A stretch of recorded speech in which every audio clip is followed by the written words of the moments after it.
Hello. I've got back.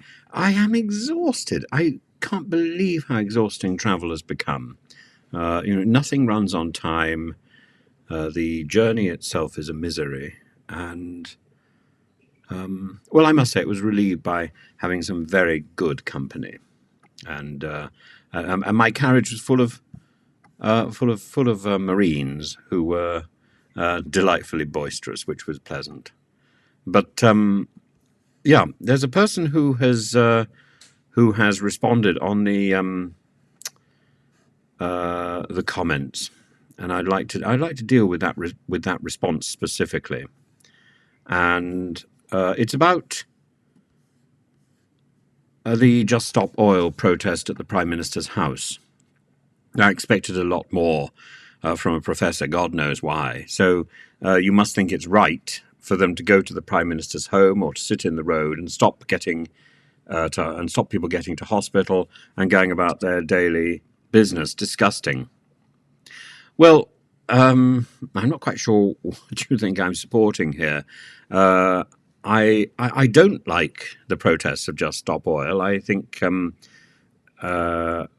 sitting in the middle of the road, stopping people getting to hospital, stopping people in the middle of an emergency, it's arrogant, it's contemptuous of ordinary people's lives.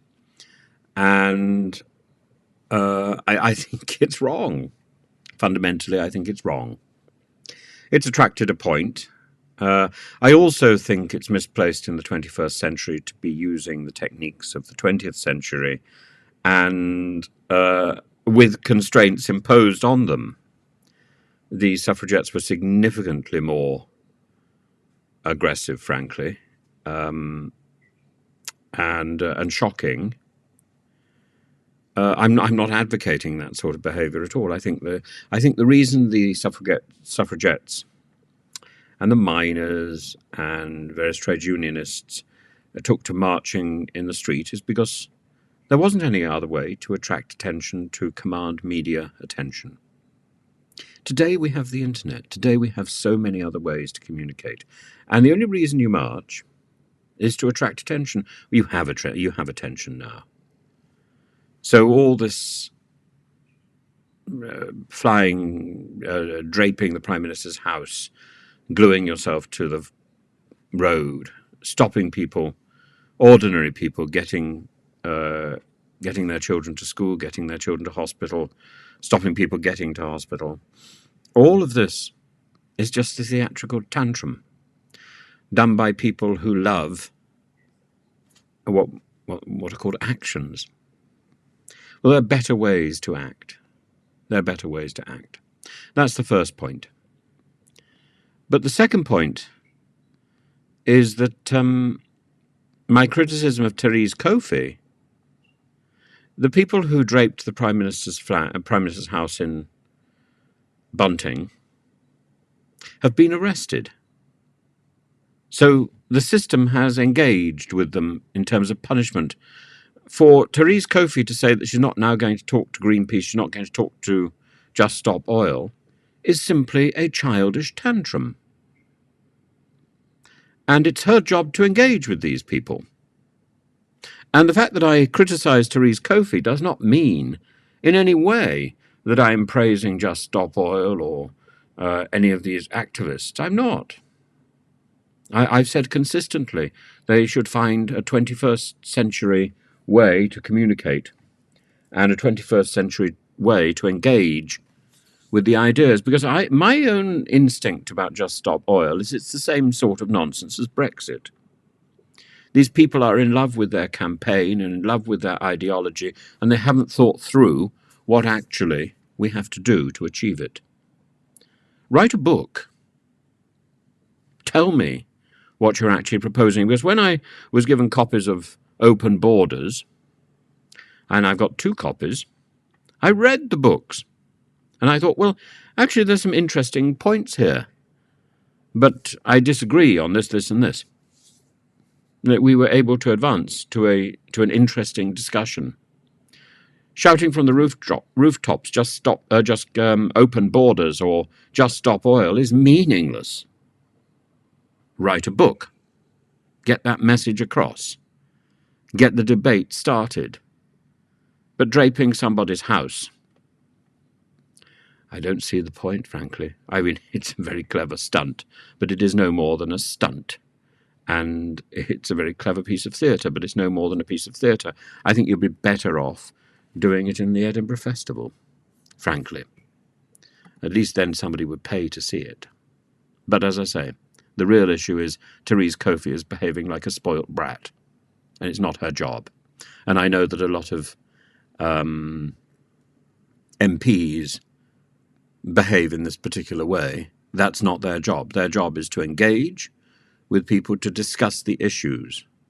And it's Therese Coffey's job to say, where's your book? Where are your documents? Give me the documents so that I can turn those into a law. If you're so convinced that you're right, Just Stop Oil people, let me have the documentation. Let me see what we can do to advance the cause beyond what we're already doing. Engage.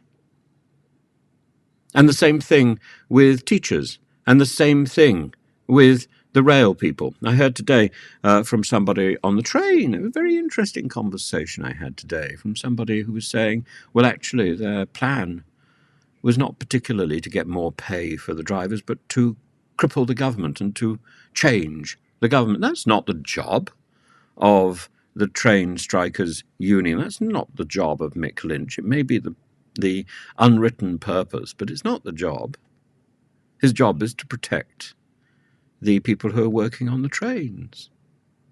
So if there is some sort of unwritten plan to bring the government down, that's not their job. And is that why the government isn't engaging with the rail people? It's the job of the government to engage with people. And I think the unions need to find 21st century solutions to get their voice heard. Because these ridiculous protests, these ridiculous strikes, particularly when we know that the railway bosses are completely funded by us through the government, through new legislation. They're not inconvenienced by the strikes. The only people inconvenienced by the strikes are us, the passengers. And my God, are we inconvenienced, because nothing works on that system. Nothing works in the railways. Nothing. The other day I went down to Exeter via Birmingham, and I was astonished how charming people were in Birmingham, the railway staff. But today they're back to the same surly, unhelpful selves. And I found myself going to 2 different platforms because the information was unclear. Twice. So twice I was hauling my bag around, and I am exhausted. And in the 21st century, all that information should be straightforward and should be easy. But it's not easy because the system itself is chaotic, and the people who are working for it just don't care about the customers. And that is demonstrable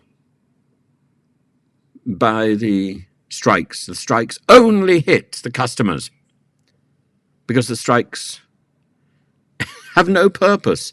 They have no purpose if the people who own the railways are already being paid by the government.